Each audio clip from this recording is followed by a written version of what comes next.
All right. So this webinar is building the quality online courses using Quality Matters. This is going to be recorded, and so if you don't want to show your face or you don't want your voice to be on the recording, feel free to use the chat function, which is on the lower middle section of your Zoom window. And you can also mute your mic or your phone if it's possible.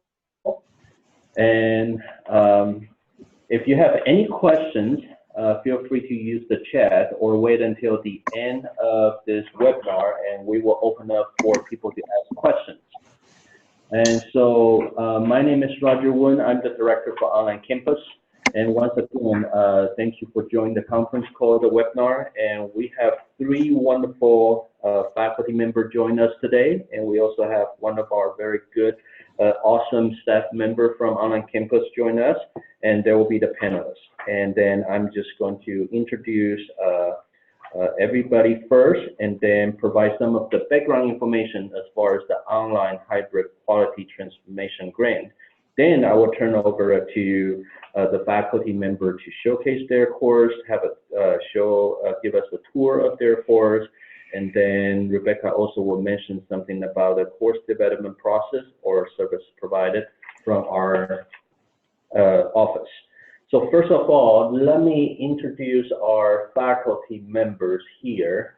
Can we go to the next slide for the faculty member? So the first faculty member we have is Dr. Andrew Wang.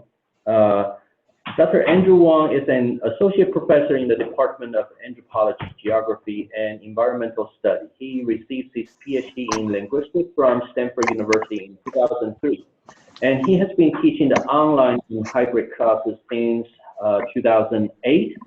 And currently, he has one course being certified by Quality Matters, which is Anthropology in the Modern World. And he also has another course submitted, which is the hybrid course, Language and Culture for Q&A Review. And the second faculty member we have is Dr. Meiding Wu. And by the way, just so everybody know, our faculty member, I have the bio from the faculty member, and they are wonderful. They have a lot of the information on the bio. I have to cut it down, but with all due respect, they are wonderful. Just so everybody know. So the same thing for Dr. Wu. Is a professor and coordinator of the Chinese and Japanese Program Department of Modern Language and Literature.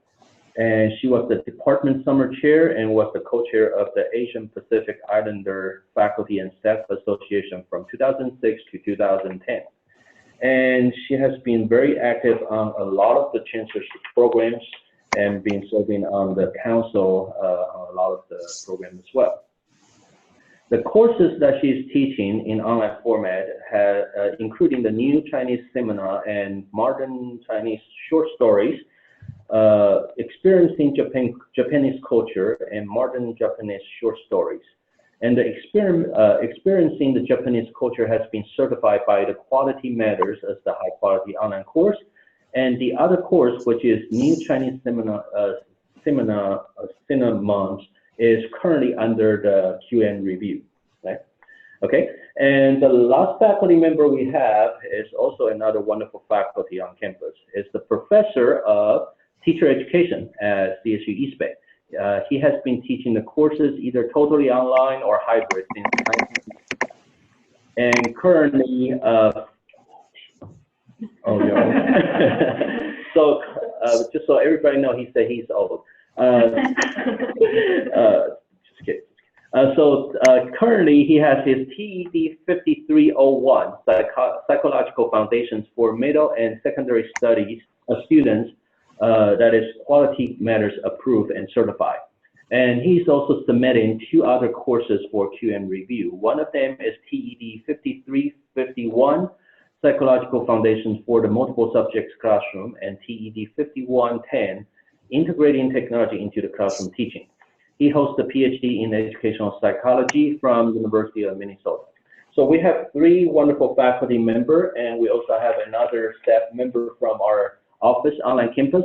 Rebecca Farber is a curriculum support specialist in the online campus. He works very closely with the instructor to develop their courses, assist faculty members throughout the Quality Matters submission and certification process.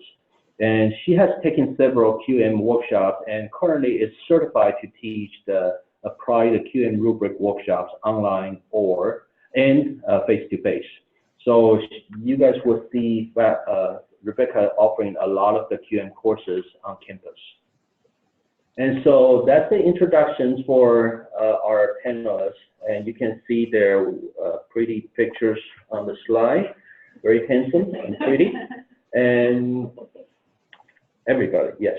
And so the next part is I want to just give everybody the background, just in case you don't know about the grant. I know we have somebody from remote, probably not as familiar with the grant as the people who have been through the process. So the quality online hybrid quality transformation grant, there are several purposes for that grant. The first one is really to echo the CSU Chancellor's Office initiative regarding the quality assurance. And then the second part is to provide the training and dedicated curriculum staffing support to each faculty member to enhance his or her online course based on the suggested practice. And the third purpose is to encourage the faculty member to submit a revised course for either quote or quality matters for quality review and receive the certification. And finally, we want to encourage the faculty member to take the peer evaluation course and become the peer reviewer for our campus. And so now I'm going to turn over to Rebecca, and Rebecca is going to let everybody know the course development process and also the service that we provide. Right. So when we work with instructors through the grant process, our role here on the online campus is to provide support in terms of feedback on the course, reviewing it, using the Quality Matters rubric, and give directed instructions based on that review. And then also with the actual course building, helping to put materials into Blackboard, design assignments, things like that.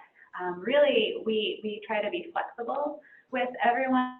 So for some faculty, maybe they like to go off and work on their course and then have it be reviewed. Others really prefer to be have someone work on it with them side by side throughout the entire process, and we can definitely meet whatever need. And then additionally, we do help with, and this isn't just for faculty who are doing the grant, but in general, anyone who's teaching online, we help with providing support to make your courses accessible. So that includes captioning, that mostly includes captioning, right? Videos, making sure that your videos are captioned, but also can review your course against accessibility standards and help you make sure that it's accessible for all learners.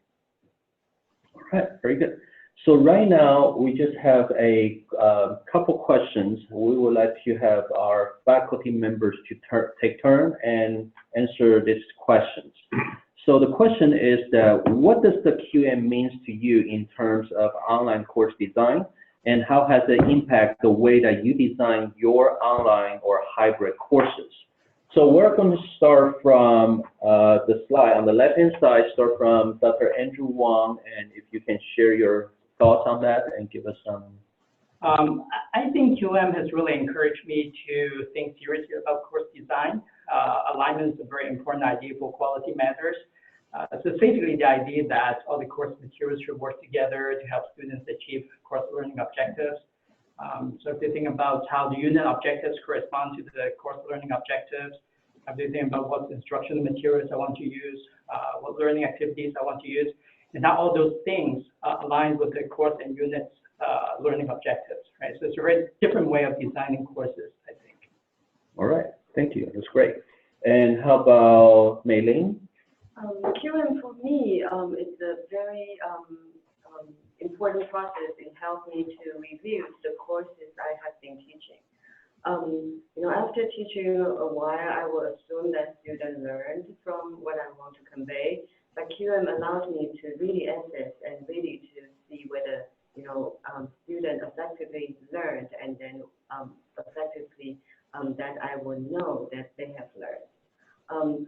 The process with Rebecca Rebecca actually helped me to also open up a lot of new things that I can integrate into my course. So now with the specified status, and also through the process, I feel more confident that it's a good course. Awesome.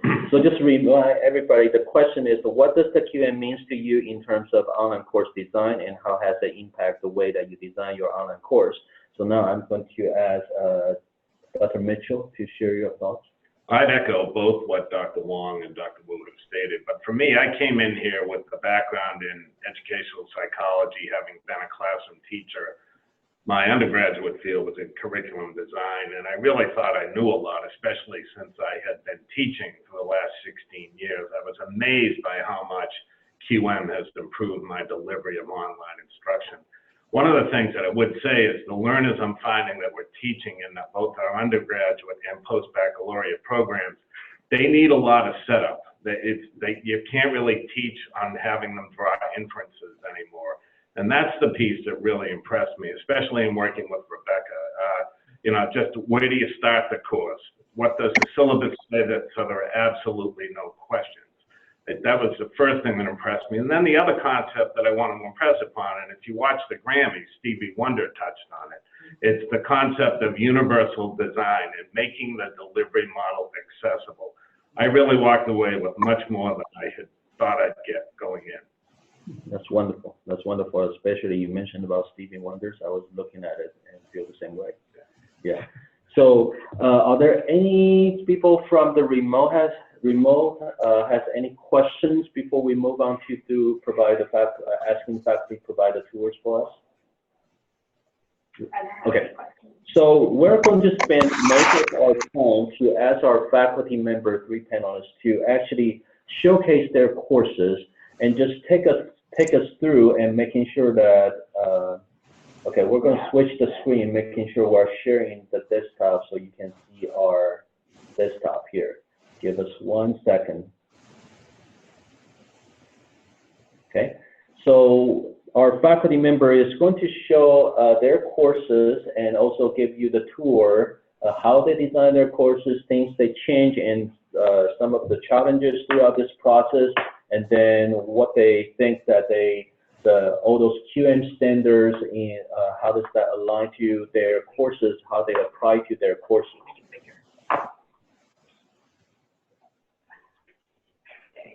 Okay, thanks. So hopefully everybody can see our screen now. If you cannot see it, please use the chat or just unmute your mic and let us know, okay? So Dr. Wong, can you go ahead and start? Okay, so this is Anthropology 3000, Anthropology in the Modern World. It is basically an introduction to applied anthropology for non-majors. So in this course, we talk about the relevance of sociocultural anthropology to contemporary social issues like human rights, gender inequality, and inner-city poverty. And this is the announcement page. So there's a welcome message, gives students some information on the course, and also tells them how to use the site. And I think this is important for students who have never taken online classes before, because they need to know how to use Blackboard, how to use the course site, and also how to access different instructional materials. There's also an announcement that's sent out each week, and I post it on Blackboard as well, and it lists all the assignments that they're supposed to do for that week. So let's take a look at course materials.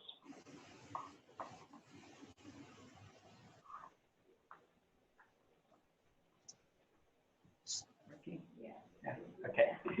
So there's a folder for each week. So again, you see that all the assignments are listed there. So I think it's a good idea to have the same information in different places just to remind students what they're supposed to do. So everything they need for week 1 is in this folder. So let's take a look at this. And I want to make sure that they have everything so that they don't have to go to different places to access activities and instructional materials.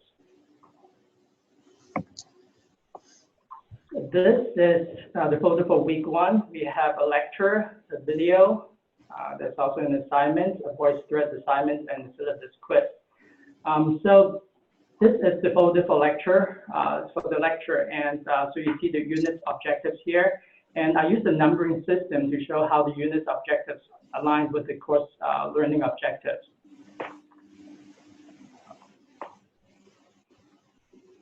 Okay, so this is the lecture for week 1.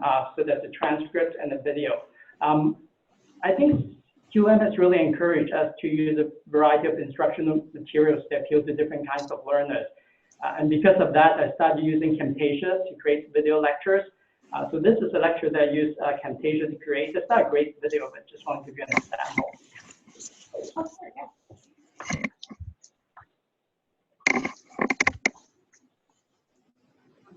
you haven't, go to the syllabus tab on the course menu on the left. Then you'll find the reading schedule and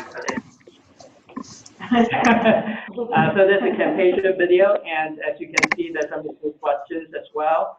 Just questions that students should be able to answer in the exam, and also suggestions for further reading in case they want to, learn more about the topic. So let's go back to the folder.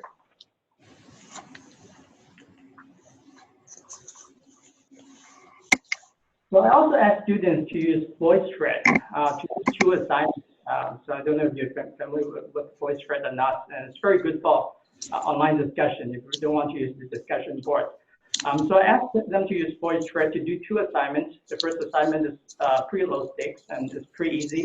It's also use it to create the self-introduction video. So I just want to make sure that they know how to use the technology so that they can use it again in a few weeks to do the more elaborate longer assignments. Longer presentation, and something they may want to consider doing as well. If you want them to use something that they're not familiar with, give them 2 assignments. One is easy, low stakes, so that you won't get complaints about technical problems in a few weeks. Longer assignments. So this is a very short tour of my course. Do you have any questions? No, I don't have any questions, but thinking about when you're putting these courses together from the beginning to the end, what is the part that is you feel is the challenge or spend most of your time with? Alignment. Yeah, because I think QM wants us to be really explicit. Why you're assigning this reading, why using this learning activity, and as I said, everything has to be aligned with each other, right? So. I spent a lot of time doing that, and Rebecca was really helpful, I think, and also learning to use different technologies, because before I only used the discussion board for online discussions, and some students like that, some students don't. So I had to learn how to use Camtasia, I had to learn how to use VoiceThread, and then Wiki and all these other tools, and so yeah, so that took a little while, but yeah. Awesome, great, thank you very much. And then while we're going to switch the faculty member, I have just a couple things to kind of make announcements. And so because after our grantees finished their grants, what we did is we sent out the surveys. So the faculty in general love this process, and one thing they asked us to change is to invite a faculty member to do the presentation and then to showcase their courses. And that's the reason that we have, yesterday and today, we have 2 webinars actually is presenting it from our faculty member. And also, if you look at both every one of their courses, you're going to see a Quality Matters logo on their course. Every one of the course being certified will have that Quality Matters logo. And according to the Chancellor's Office, all the certified courses, their courses will be coded in the PeopleSoft as well. So when the student try to find the courses, I'm not sure where they see it, but I think they will be able to see that course is high quality course being coded in the PeopleSoft. So just something to share with everybody. And I think now we have Dr. Wu's course ready. So maybe go ahead. Hello, everyone. So my course, you will see is very similar to Dr. Ong's layout. But what I did is from the left menu, I divided into different weeks. So similar to Dr. Ong's way of putting it into like in announcement. There are a few things I'd like to share. First is the syllabus part. If we go to, I'm not a Mac user, so so in addition to the syllabus, I also include my self-introduction. There is a reason for that because this is experiencing Japanese culture. Students see my last name and knowing that I have been teaching Chinese courses, they will be asking, is it the wrong instructor? So putting my credential here would let them know that I'm actually covering both languages. Another thing I'd like to share is also under this tag, we have the student self-introduction, and this is actually I learned from Rebecca. It helps students to be engaged as a class together right at the very beginning when they know each other. And they also, in the introduction, they will let us know what can others address them, what kind of first name, last name, or a nickname, what do they like to be addressed. So that is the very good beginning, and I learned and incorporate this part into my QM course. Then I would like to share with you the syllabus, the weekly layout. So let's look at week 1. So this is actually part of the syllabus. I just cut and pasted and to show what students need to do. And also another thing very important that I have learned from QM is the weekly objective. QM process helped me to conceptualize what I want students to learn. I will assume with those readings, with those films and materials that students will learn something, but without really putting it into words, that I will have no complete control to see whether students learn this or not. So this weekly objective really helps students to know what they should learn, and also helps me to kind of verify whether students have learned. And then from the assignment part, you will see students have to read certain things, online articles, or from the textbook, and what do they need to watch, and what is due for the week. And for first week, we have the discussion board due actually all weeks, all 10 weeks. Students have to discuss either film or reading assignments through discussion board. I just learned from Andrew that we can use VoiceThread for presentation. So but quarterly system, it will be a little bit tight for us. Maybe in semester, I think I would like to try this feature to see whether the student can really put together and do a presentation for the course. And then so discussion board is our mainly weekly checkout about students' learning outcomes. And there are also other things. For example, first week we already assigned the first film. That would let them have visual experience of Japanese culture. So I provide them the trailer, but we are not going to give them the link. What we provide them is library copies, also legal copies that they can access like from Amazon or from Netflix. Those resources. Also local library resources we also provide in the syllabus. So student will know where to find, and providing trailers to the student know sometimes dreams, like the title dreams, you have like 10,000 films. So we need to let students know which dream they are dreaming. So that's the idea. And then you will see weekly discussion board is at the bottom, so students can click here, or they can go to discussion board menu to find the right discussion board. Sorry, I'm not a mess. Okay, and I like to show you week 3 also. Week 3 will show the other way I'm going to assess students' learning. That is exams. So exam will cover first week 1 to week 3, and then cover all the material we have. Exams are multiple choice, but they are really paying attention on their reading to make sure they have read and learned. Another thing I like to show you is, I have my presentation, so let me see. I want to show you the syllabus.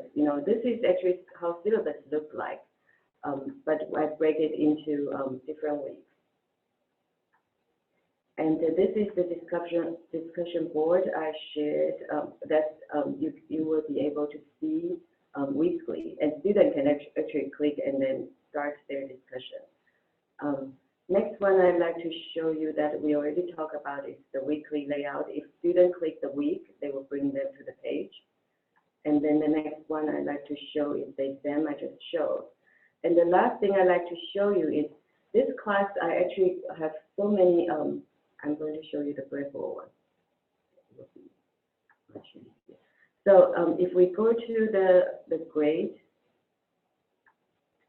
you will show, student will go to the grade center, even though there is no entry, the student will be able to know what is the complete, how many assignments they need to complete. So if they, I'm going to show you the, so you will see the class has weekly discussion, so week 1 to week 9, and then there is week 1 to week 10, watching 3 films. So they are going to write 2 film reviews. There are 3 exams, and there are 2 film reviews and a final paper. So that will complete their all what they have to do for the quarter. Okay, so I think that's about it. Oh, one more thing about the discussion board. The last week's discussion board, we actually have students to talk about their experience, and I found it also very helpful. That student will give me feedback about you know, how they experience with this class, and then I can, you know, use the comments to maybe, you know, improve the class in the future. Great. That would be all. Thank you. Thank you. And your course is language related, and sometimes they have to show the competencies. No, actually, this is the English course. Oh, okay. But your reminder helped me to want to add one more thing. Is that this is the general education GEC course class. So writing and also critical thinking are, you know, required learning outcome that we have to incorporate into this course. And that's the reason why I use different assignments in order to make sure students fulfill general education requirements. Now, you're also coordinating some other courses that are language courses, right? Yes. Mm-hmm. And do you see any kind of challenge putting the language courses online? That one is completely a big challenge because Chinese do not use English alphabet. So we have the displayed issue. We have also a lot, you know, audio and video, you know, component issue. So next time I would like to join that presentation. I think it's on the way to be certified, or is it already certified? Yeah, when we have intensive modern Mandarin, that's been certified. Great.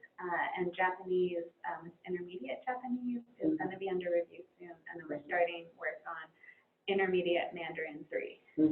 Awesome. Great. Thank you so much. And so, sorry, before we move on, we did have a question on the chat. Okay. There was a question about using Camtasia for you, Andrew, and how you use Camtasia, and then also if you could talk more about using VoiceThread. Yeah, so Camtasia is basically, if I remember correctly, it's a software program that you install on your computer, and then you can actually go directly to your PowerPoint, and then Camtasia can record your presentation. So you do a voiceover, right? And after that, you can use Camtasia to edit your video. So this is pretty easy to use. It doesn't take me really long, but then, you know, if you have to record all lectures, it takes a little while. So, and then you put the narrated PowerPoint on YouTube. You don't have to show it to everyone, just, you know, restrict it to, like, you know, your students, and that's it. And then you just put it on Blackboard. So it's not really difficult to use. And some students like, you know, video lectures, and some people just prefer to read the transcript. So it's good to give them both options, I think. Right? So is that clear? Yeah, I think so. Yeah, and so Camtasia, what you're saying, it's really better for that pre-recorded, like a lecture or something, an example you might want to give to the students. Then you can add it to the course versus VoiceThread, which is more of an interactive tool. Right. You can use VoiceThread for video lectures too, but the problem with VoiceThread is that you can't really edit your videos, right? If I remember correctly. And you cannot show people things on your desktop. Whereas if you use Camtasia, you can show them the PowerPoint, and then you can go back to your desktop and show them things on desktop. So it's more versatile, I think.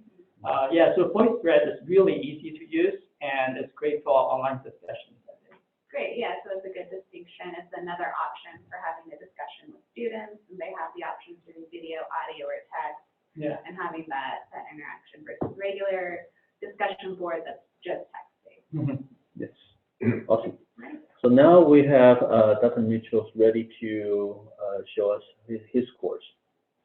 Thanks. I will begin by just directing us to the announcements page and how the language of the announcements is constructed. In teacher education, we have students who range in age from 22 to about late 30s.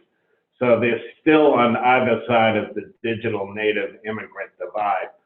I have to assume that our teachers don't know anything about technology, our teachers, our students, because many of them are student teachers, most of them, all of them actually, don't know anything about technology, even though I'm finding more and more of them are more sophisticated than I am to the process. So please note the language of my announcement. I say who I am, I tell them my credentials, and then in the third paragraph, I actually ask them to go to the start here syllabus and course introduction.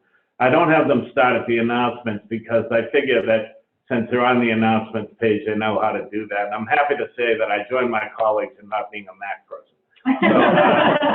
So we'll go to the start here button, and I really do feel like an immigrant here. Here we go. Hang on. No, it's floating all over the place. No problem. Great.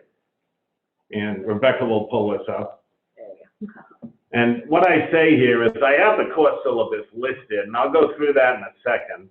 But I wanted to show you, I have a video, and Rebecca's team was good enough to close caption the video. One thing I will share with you is if you're doing videos and you use the YouTube closed captioning, which I'm presently doing in a course I'm teaching this quarter, I have a deaf student in the course I'm teaching, and I used the closed captioning to YouTube, but YouTube is about 80% accurate, and it often more confuses the students more than others. So I'll just show you the video, and you want to help me here? Oh, sure, yeah. Thanks. Sorry.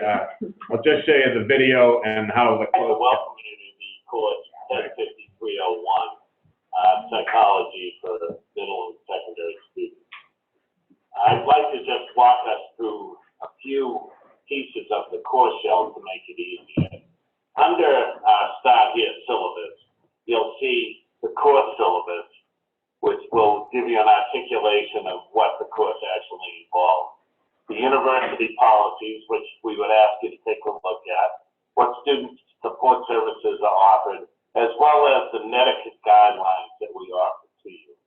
From there, we would ask you to go over to the course materials, under course materials, and click on that.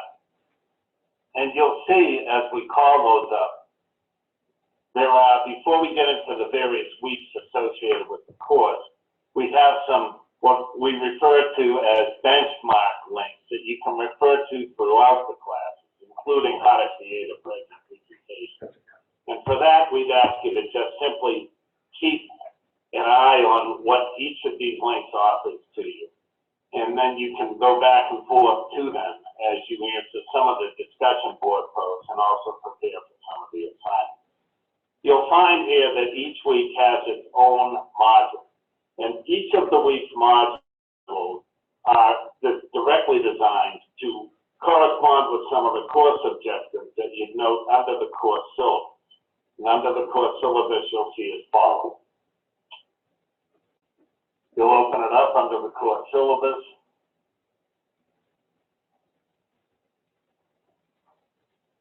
And you'll see it takes a little bit of time to be called up. Please note that they've captioned everything, even my off script. Once you call but the course has various objectives, CO 1 through 10. And each of the week's modules have objectives as well. And so you'll see that if we go back on the course material, the different modules for the class have week 1, these specific modules correlate to the modules that are in the syllabi themselves. And the basic concept of the class is to describe what happens with a learner when they're in grades 6 through 12 in terms of their brain development as it relates to cognitive processing, socio-culturing, psychosocial culturing, as well as gaining the apex of the classroom environment. So if you look at week 1, these are the various objectives we hope to see achieved in the week's work. And you'll see that under week 1 is this piece, teaching and educational psychology. And for the discussion board, you'll see that the learner is required to read a piece of the text. The textbook itself is a great resource for this class. So the textbook drives the learning in this class. And the learners will be asked to read specific clusters in the Woolfolk Educational Psychology book, and then respond to the discussion question and answer it with the course materials as well, under the course materials that they have. So having looked at all that, you'll see that there are 15 discussions, the language of which remains very consistent. For 15 clusters in the Woolfolk book. Under course materials, you will see that in addition to these benchmark links that are offered, each week has materials that can supplement the course materials that go in the educational psychology book. For instance, under Unit 2, you see an article on Jean Piaget. Under Unit 3,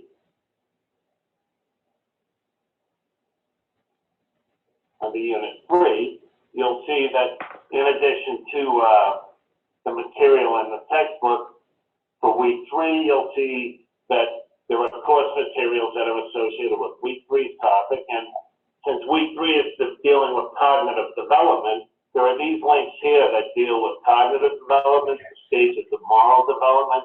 So that's how I walk them through, and I do feel that it's very explicit. And I asked them in the announcements that they watch the video, and should someone be deaf, they have at least the chance to watch the closed captioning. What I want to show you is there are some basic assessments in the syllabus, and I'm not going to walk you through the syllabus. I kind of did that here, but I learned from Rebecca, and I'm not embarrassed to say it, I'm proud to say it, how to write a good objective. I mean, and now I sit on these boards and I see these objectives come through that I normally would have said that's great, and I hold my nose. So I would just say to you that if you want to write a good objective, talk to Rebecca, because in the objectives it was also determined in writing the objectives, and I am a cooperative learning specialist. That was my degree at Minnesota. We have to have people talking with each other. So I can go to feedback groups.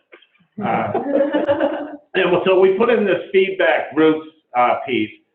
It's not required, but it is. These are the assignments that are the cornerstone assignments for the class. And in the lesson plan, you can just click on group 1. Thanks.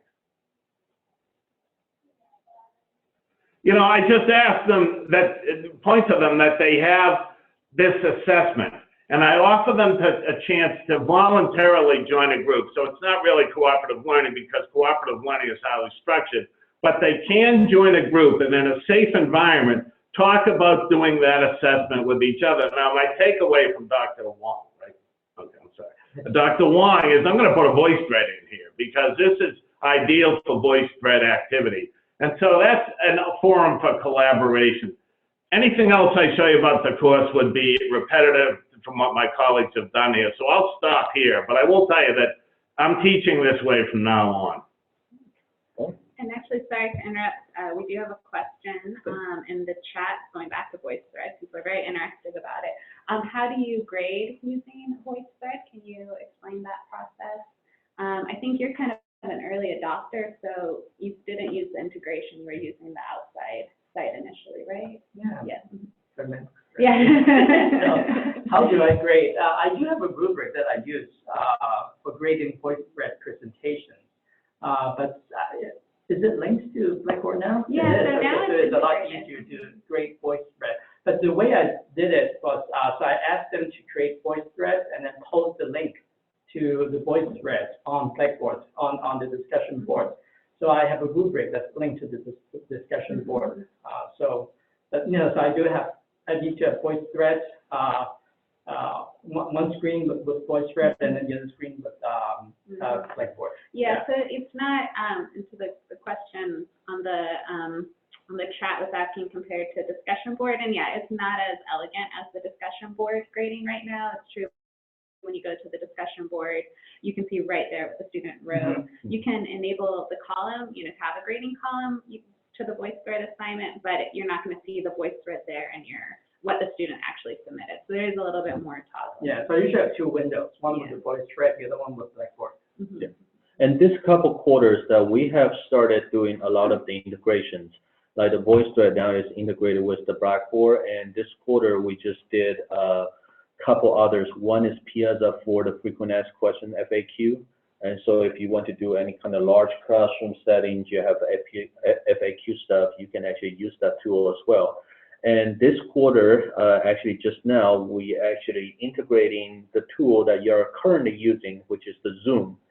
So it's the conferencing tool, just like Collaborate, Blackboard Collaborate. So right now we have that integrated into the Blackboard, and we're ready to push it out.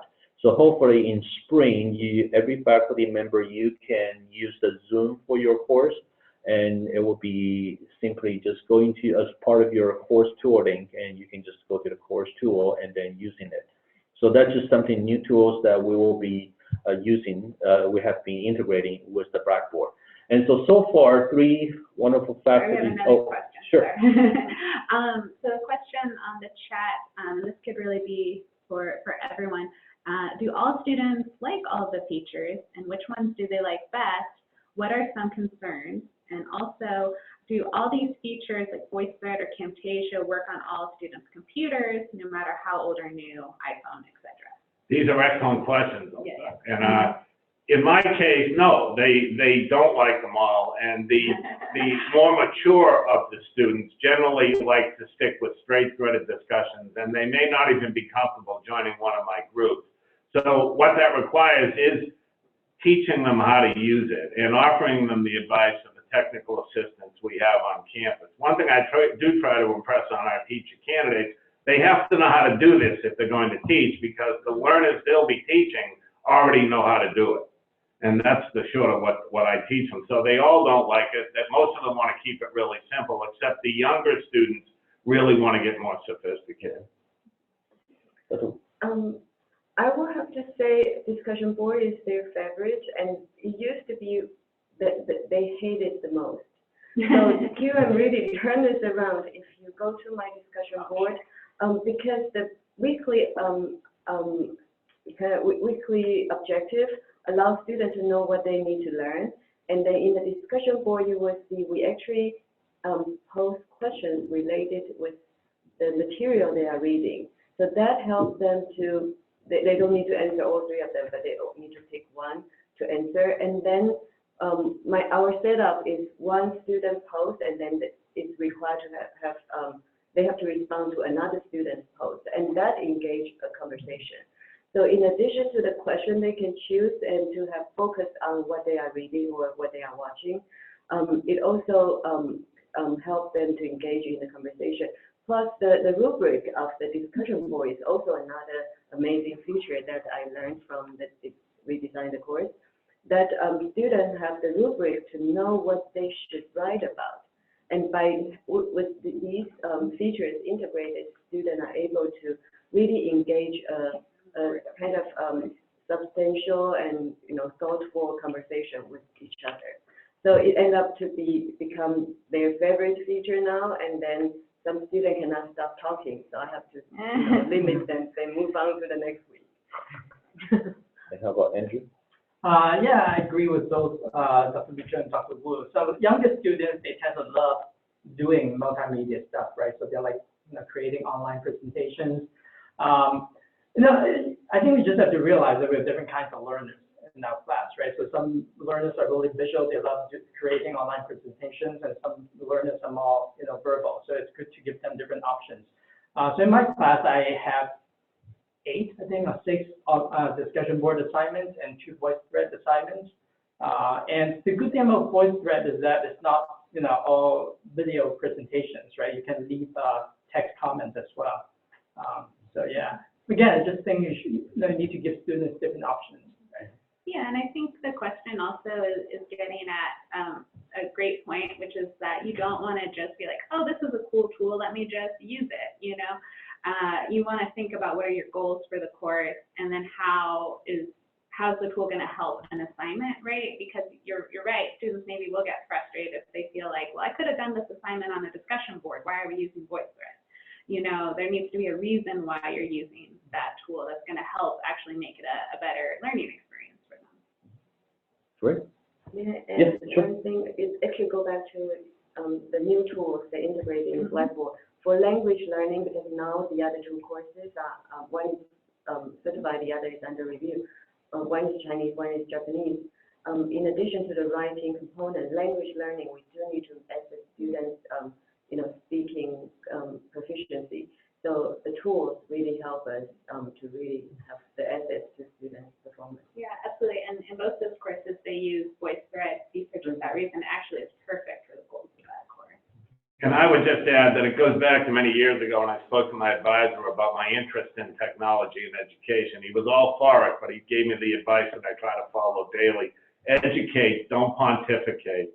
In other words, make sure you're approachable. Don't act like the auto mechanic when you bring your car in to be fixed and he starts talking in all technicalities and you end up paying $5,000 for an easy job. What he was saying is just make sure you speak to the learner at their level and be very approachable. Yep. And also is that part of the QM is that you have your goal, you have your objective, then you're thinking about what is the teaching strategy what you want to use, and then you pick the tools. And it's not you pick the tool first and then think about what is the objectives. So that's just something to keep that in mind. And so we have a lot of tools, but have to be really careful about how to use it.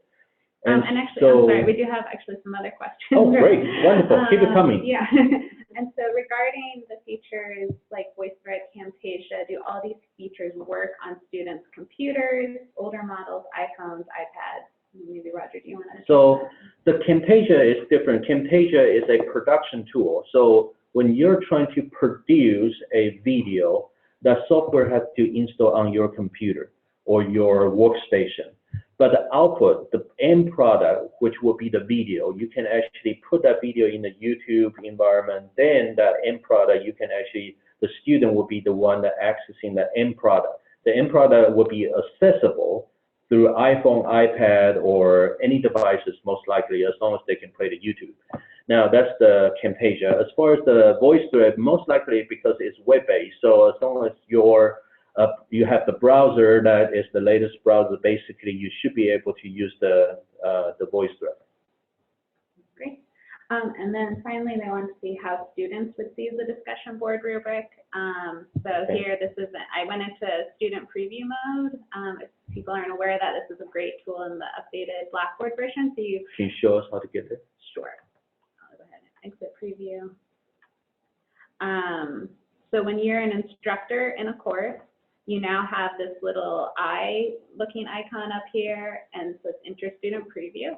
So go ahead, enter student preview mode. And what this is different than turning edit mode on or off, because you can actually see the My Grades section, because it's recognizing you as a student, essentially. It's created you a fake student account. So as a student, I can go in, I can view the rubric here, right? And then I believe in the discussion board as well, right, Bernie? Yeah. The rubric, yes. Yeah. Mm-hmm.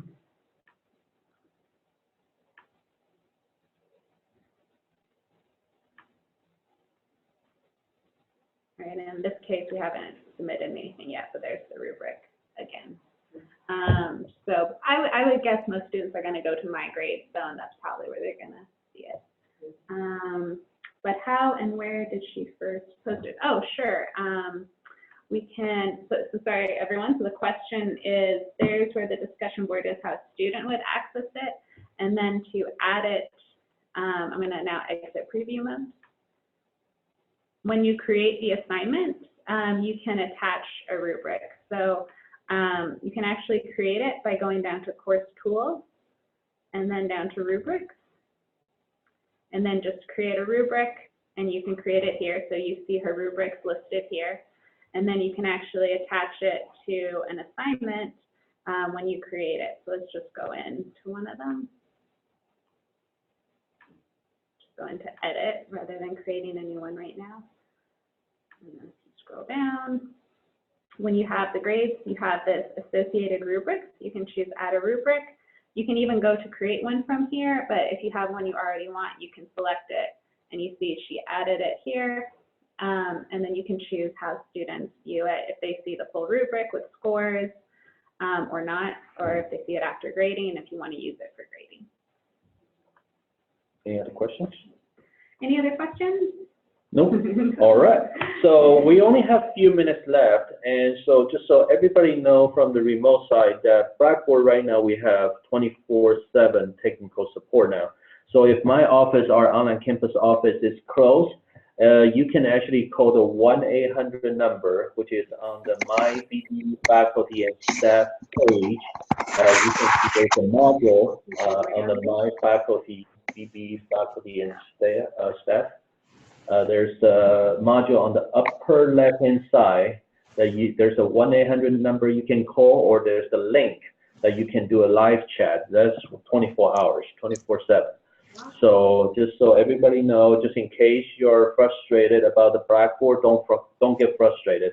Just go ahead and call that number or use the live chat. So far we have 3 different flavors of the course design, and doesn't matter how you design it, as long as it's organized, follow the QM, the standards, then basically it's not going to affect the certification. The certification didn't say you have to have certain ways of designing of your course. So the last few minutes before we end this webinar, I'm just going to have our faculty member one at a time to kind of give everybody advice as far as one, additional comments on how to, for the faculty member on designing the course, and 2 is, or to mention something about advice, give it to other faculty member how you manage your online course.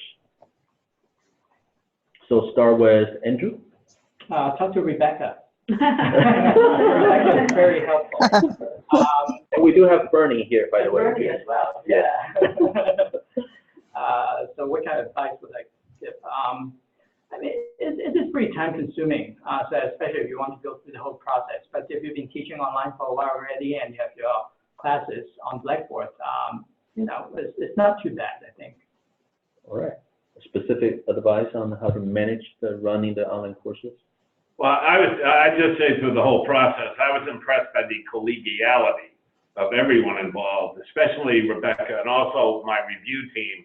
You have an introductory call with the review team, and I was very impressed with my review team really wanting to be helpful, to the point where I genuinely wanted their feedback in terms of course design. So it's not a competition, and nobody's getting a big sweaty gold star put on their forehead when it's over. It's all about just creating a good product. If you can remain approachable and not take a defensive posture, you'll be amazed by how much you'll get out of it.